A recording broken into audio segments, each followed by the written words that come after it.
Bismillah ar-Rahman ar-Rahim.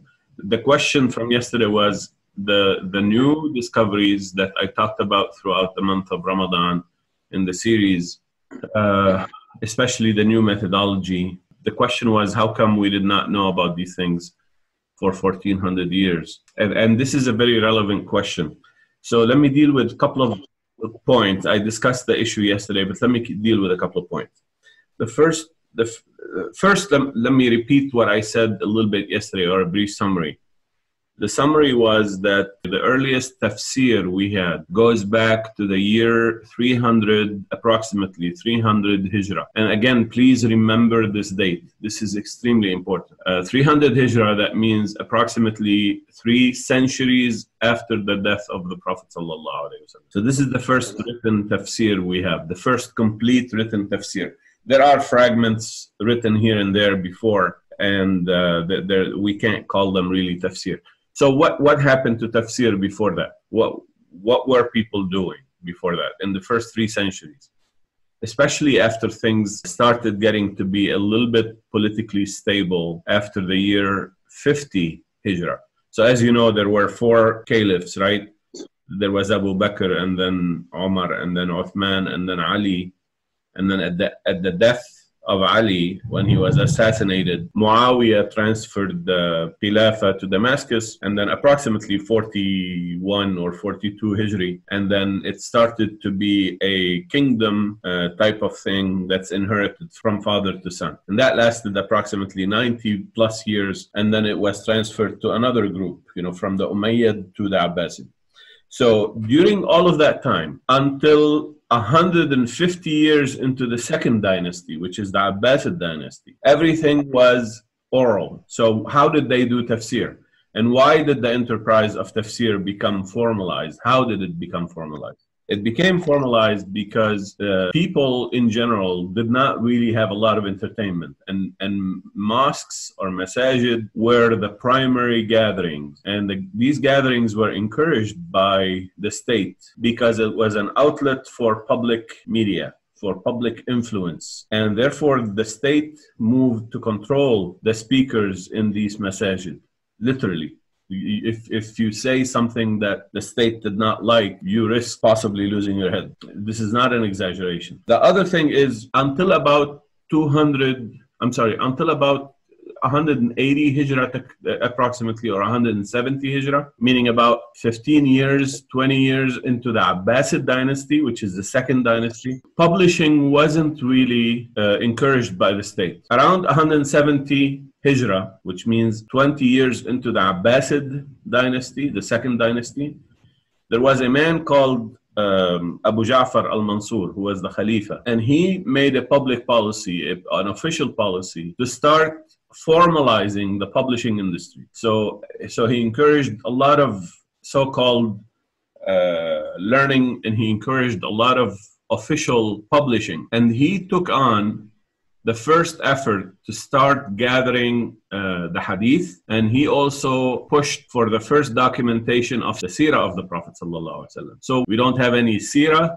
written until approximately 180 Hijrah, and we don't have many tafsir written before that. Most of them were fragments, but most of them were oral in the masajid. So they would read a verse, and there is a storyteller who would come and try to spice up the tafsir of that verse in the masajid to make that tafsir a little more entertaining. So as you can imagine, when you come to a story that is sprinkled throughout the Quran, right? Like the story of Musa, a little bit here, a little bit here, a little bit here, a little bit here, 35 or 37 different surah. It's hard for the entertainer who was in the masjid to keep people's attention. So he would spice it up. How would he spice it up? He would spice it up using whatever sources he can grab. And it so happened that the Torah was a very convenient place to receive such information without really questioning, is this something the Quran wants us to do or not?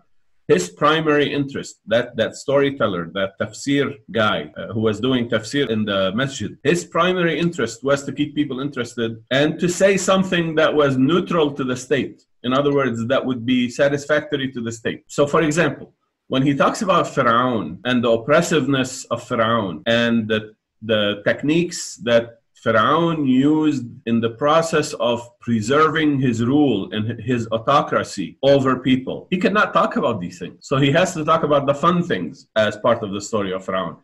He did not talk about the real deep issues within the Quran regarding the story of Pharaoh. I hope this makes sense. So that's the first point. But the very history of tafsir is not as holy as we think. The history of tafsir is more politically motivated and entertainment driven. And they saw no problem in going to the Torah, for example, when they talk about the story of Yusuf and his 11 brothers. By the way, the Quran does not say he has 11 brothers. Never. The Quran says Yusuf had 11 brothers. I know 11 stars and moon and planet and that kind of thing. But we will see, inshallah, this is a dramatically different interpretation. So those people doing the tafsir, when they talk about Yusuf's brothers, not only did they limit ikhwatika, the word ikhwatika, which literally means siblings. Siblings could mean sisters or brothers. Not only did they limit the siblings to only brothers, but they had no problem going to the Torah and getting the whole list of names of every single one of them. The lineage. You know, the parent of this one is this, the mother of this guy is this, the age of this guy is this, and this guy did this, and this guy did this, and none of this stuff came from the Quran. Quran does not say any of this stuff. So they had the ability, they had the rich source of high entertainment value type of storytelling. Unfortunately, this is not Quran. Has nothing to do with the tafsir of the Quran. So that's the first part, okay? That's the first point I wanted to make to add to the issue of why since 1400 years ago till now we did not go back to the Quran to try to really do the proper interpretation. The second issue is very, very relevant. Part of the methodology that I deal with, you know, whenever you take a verse and you run into a word, let's say, for example, Surah Tabbat Yada Abi Lahabin wa Tab. Most of us memorized Surah Al-Masad. Tabbat Yada Abi Lahabin wa Tab. What is the word Tabbat? Now, in order to understand the word Tabbat from the Quran, you have to search through the Quran for every verse that uses that word or words that are from the same root. When I look for the word Tabbat, its root is tabba. I have two options. Either I go to the dictionaries, which did not exist until approximately 300 years after the Prophet ﷺ, or I have to go through the rest of the Quran for all the verses that use a word from the same root. Can you imagine searching for every word, searching 6,236 verses to see if any of these verses use a word of the same root? What technology did they have to do this? They didn't. Even if you memorize it, I challenge. And I tried this once, by the way, with a hafiz. You know, I remember one time before a Friday prayer, I wanted I was preparing for a Friday prayer. I talked to the hafiz at the masjid at that time. I was in Citrus Street in Azusa, Masjid Al-Fatiha. And I asked him, can you give me a verse that has this word? And he just went through his mind and he couldn't come up with anything. It's very hard if you memorize the Quran to index all of the verses of the Quran, all of them using that same root. It's not possible. You need a computer for this. There was one person who published, I'm looking for that book, an index, what's called a concordance. المعجم المفهرس لألفاظ القرآن الكريم. The Sheikh is named Fuad Abdul Baqi. He published it in 1937. That was the first attempt to do this concordance. So you look for the word tabba and you open up the, you know, this concordance to the letter ta and then followed by the ba, and then you find 8 or 9 verses that use tabba, tabab, tabut. All of these verses are from the same root, tabba. Okay. So now that you have all of these verses, back to the methodology, you try to decipher the indication of the root tabba in all of these verses. What is the common meaning with which the Quran uses the word tabba? And then you make up your mind regarding what tabbat yada abi lahabin wa tab is. You see how complex this is, right? Now it's a lot simpler to do because we have the tools. But before 1937, there wasn't even a published, printed such tool. Now on the computer, I can, in 3 seconds, I can tell you all the verses that use the root tabba. I don't have to memorize the Quran. Now, the scholars in general did memorize the Quran, but it did not mean they were able to index the Quran on that basis. So the first issue that I talked about is the history of tafsir was not based on methodology. It was based more on entertainment and storytelling. And the richer and the spicier the story was, the more they took pleasure in it. The second issue is tools. They did not have the tools. One last point. So this methodology, which says that you build your understanding of a verse. You take a verse, you try to understand that verse by looking up all the verses that are linked based on the same terms or roots of the same term. That methodology is called nadm, or systemic linking. Systemic linking. Some scholars talked about this before, but again, they did not have the tools. Most noteworthy are two Indian scholars, one in the 15th century called Al-Mahai. And if you'd like to check, please write this down and follow up, because it's really interesting. And I went through a significant amount of effort to try to dig up all of this stuff. Because I asked the same question: how come nobody thinking this way before? And I found after a lot of work, and I wrote about this in the methodology in the book that I'm trying to finalize soon, inshallah. So the first one is Ali bin Ahmad Ibn Ibrahim al-Mahaimi, very highly respected scholar. Al-Mahaimi died in 1432. So he talked about this nadm, concept of nadm, that you understand one verse using all the verses that use similar terms. And based on this in-depth research, for every single verse, you extract the meaning of these terms, and then you build the meaning that Allah subhanahu wa ta'ala revealed to you of that one verse.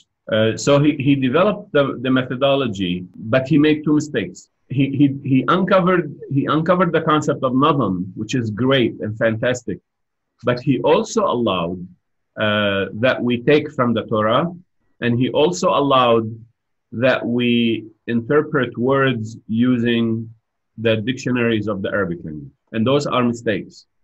And I can explain more in detail why they're mistakes. We talked about the Torah aspect yesterday, and it's clear from the Quran that we should not take from the Torah. But the dictionaries, the problem with the dictionaries is that the dictionaries themselves, and please pay attention to this, this is so fantastic and phenomenally tricky. The dictionaries, the Arabic dictionaries themselves, what were their sources? Their sources were the tafsir. So the tafsir caused the dictionaries to say things about the words, even if that was not true. So if some mufassir or tafsir decided that the meaning of a certain word in this verse means this, the people who collected the dictionaries accepted that meaning. I don't know if you appreciate what I'm saying. So that means that the tafsir influenced the dictionaries. So if now I go to the dictionary to see what the meaning of a certain word is, I am influenced by the decisions of those who did tafsir. Okay, so those are the two mistakes that Al-Mahaimi made. The second scholar is Abdul Hamid Al-Farahi. He died in 1930, Common Era. He died in 1930, Indian subcontinent scholar. Also, he talked about Nizam al-Quran or Nadm al-Quran. And he has a really fantastic website, or the followers of him have a fantastic website that talk about his work. Again, like Al-Mahaimi, he did not do a full tafsir, and he made the same mistake. He allowed Arabic poetry to fix the semantics of the Quran and Arabic dictionaries, and he had no problem accepting versions of the stories and explanations from earlier scriptures. He saw that as acceptable. Now, with my methodology, I don't accept poetry as a reference over the Quran, because the Quran clearly says you should not do this in Surah Ash-Shu'ara, which is chapter number 26, and because the Quran tells us not to take from the corrupt earlier scripture. So this summarizes, or this adds to the answer regarding why not before 1400 years did people do this. There is one last aspect that I want to throw. Throughout the 1400 years, the focus on utilizing the Quran. In other words, the Quran as a book in general, I'm saying in general, What did people look at the Quran for? What did they want from the Quran? They wanted to use it for prayer, of course. They wanted to use it for the entertainment recitation, which is the, like Abdul Samad, when Abdul Samad reads, you say, oh, wow, this is beautiful to listen to, and that entertainment value. And they also, the scholars primarily wanted the Quran for Sharia purposes. What does that mean, Sharia purposes? These are the verses that deal with legislative aspects. So I wanna deal with the inheritance laws. I go to the Quran and see what the Quran says about inheritance laws. I find maybe 3 or 4 verses in total, and that's all I care about. I don't care about the rest of the Quran for that purpose. Okay, so the total number of verses that deal with Sharia, meaning legal, legislative issues, depending on which scholars you ask, maximum are 460. So that's 460 out of 6,236, which is a small percentage. Okay, so what about the rest of the Quran? Oh, it doesn't matter to them. Really, literally, it doesn't matter to them. Literally, it does not matter. So when they took a verse to use it for Sharia purposes, how did they interpret it? They interpreted that verse as an island. That's why they needed to go to the Arabic. That's why they needed to go to the Arabic. In my methodology, that's unacceptable because the term, the word in these verses. So let's agree that it's 460. Let's agree. 460 verses that deal with Sharia. You know what I mean, Sharia, right? The legislative aspect. Al-Fiqh. A specific word may be interpreted in Arabic one way, but the Quran uses it in another way. They would not know this. So how would they learn that the Quran uses it in a different way? They should go to the story. Because only in the stories and the parables, Al-Amthal and Al-Qasas, only in those stories and parables does Allah fix the context of a word. When Allah fixes the context of a word in a story, it becomes very clear what that word means. According to the Quran, this work or this idea that the context of a word or the context of a story fixes the meaning of a word was never presented before. You're hearing it for the first time. Let me repeat it again. So if I tell you that a certain word that I'm using means X, according to my methodology, where do I get this X? My favorite way to get X, which is the indication or the meaning of this word, is to find a story that has a context using that word. So this is probably a lot more information than than you wanted to hear. But this completes the issue of the why not in the 1400 years. To be honest with you, in the last 2 years, I realized that the old methodologies were incorrect. Furthermore, I realized that most of the mufassirun, those who do tafsir, did not really have a methodology. So what's a methodology? I'll give you a very simple example. Let's imagine you're a mason. You build concrete walls. So what's the methodology of a mason? What is his methodology? The professional ones, what do they do? Well, first they have to select the right material. They have to select and mix the right cement in the right way. Then they have to learn how to choose a foundation that's solid to build the wall on. And then when they put each layer, they have to stagger, right? One piece of cement this way and the next piece of cement overlapping seams, right? And then they have to put a certain layer of cement between the blocks, right? And then after 5 or 6 rows, how do you make sure the wall is straight? Then you have to introduce tools. The tool is the plumb line. You look at it and you make sure that it's straight because your eye deceives you, because your mind deceives you. So he has a methodology which is an external set of principles that he follows regularly, professionally, to correct against his biases. I think this is a very simple example, but very powerful example. So a simple mason, not really simple because a professional mason has a lot of different principles he follows to do it correctly. and to do it professionally and high quality every time. And the beauty of a methodology is that if you, let's say, Mr. Mason died in the middle of a job, you bring another Mason who follows the same methodology, they can continue the job with no problem. Tafsir was not like this, has no methodology like this. Tafsir was built on the opinion of one person. So Abdullah ibn Abbas said this, we accept it. Sa'id bin Jubair, who is one of his students, we accept it. Ikrimah, which is another student, said this, we accept it. This is no methodology. This is opinion. 99% of what you find in the writings of the tafsir books are like this, are opinions. I'm not saying they're wrong. Sometimes an opinion is right. Sometimes an opinion is wrong, and you would not know it. In other words, even a dead clock is correct at least twice a day, right? As they say. So you would not know it. The problem is, how would I know that Abdullah ibn Abbas? Now, the most amazing part, and please pay attention to this. If you go to At-Tabari, which is, like I said, the very first one we have, the very first tafsir we have, on most pages, I would say maybe at least 55% of the pages of At-Tabari, on the same page, on every page of those 55% of the pages, you find two conflicting opinions, both of them belonging to Ibn Abbas or his students. At-Tabari reports both, and then he gives his own conclusion. Again, his opinion. So they did not really follow a methodology per se.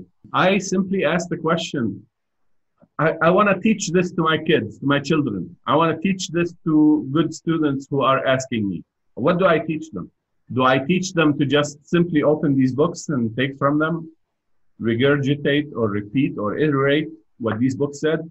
Or do we have a methodology? The question is, we did not have a methodology. That's why I did the research, and I talked about Al-Mahaimi, and I talked about Al-Farahi, and I talked about others.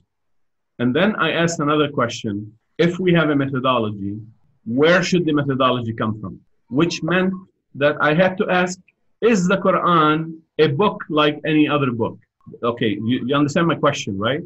So if we have to have a methodology, like a Mason has a methodology, where should the methodology come from? Should I make it up? Should I invent it? And how would we know this methodology is right or wrong? And that forced me to ask, what is the nature of the Quran according to the Quran? And as I mentioned in one of the videos, the Quran is not a book. It's an instrument for communicating with Allah. Let me repeat. The Quran is not a book. It's an instrument for communicating with Allah. So when you look at the Quran, as they did in the old tafsir, as a collection of verses, like a collection of poetry, then you need somebody to explain it. But when you look at the Quran as an instrument, then your methodology becomes how to use this Quran. And therefore, Allah must have told us in the Quran how to use this Quran and what are the conditions for using this Quran. So therefore, my methodology became how to use this instrument, which is the Quran, and what do you have to have in you first in order to access this methodology or this Quran. In other words, if I give you a cell phone, you should have somebody to talk to first. That means you believe somebody wants to talk to you. Okay, convert that to the Quran. You believe that Allah is there to talk to you. That means that principle has to be there, built inside you. You have to have that certainty. Allah is there, alive, and He wants to talk to you. And you use this instrument to talk to Him. Second, your own ears have to work. Can you use the cell phone if you don't have ears? If you don't have hearing? Of course not. Can you use a smartphone if you cannot read? Of course not. So these are qualifications in the user. Similarly, the Quran provides us qualifications in the user of the Quran. So what happens if you don't have these qualifications? And if you don't have the right certainty, then the Quran is not useful to you. And that's why the Quran says, with this Quran, Allah misguides some people and guides others. With this Quran, Allah misguides. Are you listening? Misguides. That means you're not going to be guided with this Quran. You're not going to use it properly. And with this Quran, Allah will guide others. So that means it's an instrument. You use it properly with the right conditions, then you do communicate with Allah. So one of those conditions is that it is original. It is original. That means the information in it are self-standing. You don't refer to the Torah to explain what's in the Quran. This is a fundamental principle. If you believe that this is from Allah, and the Quran calls itself mubin, it's self-explaining, then you don't need to go to the Torah. If you believe that you need to go to the Torah, then you've already broken one of the principles of certainty that have to be established within you as a user. And that means the Quran will not open up to you. The Quran will stop being useful as an instrument. Thank you for watching.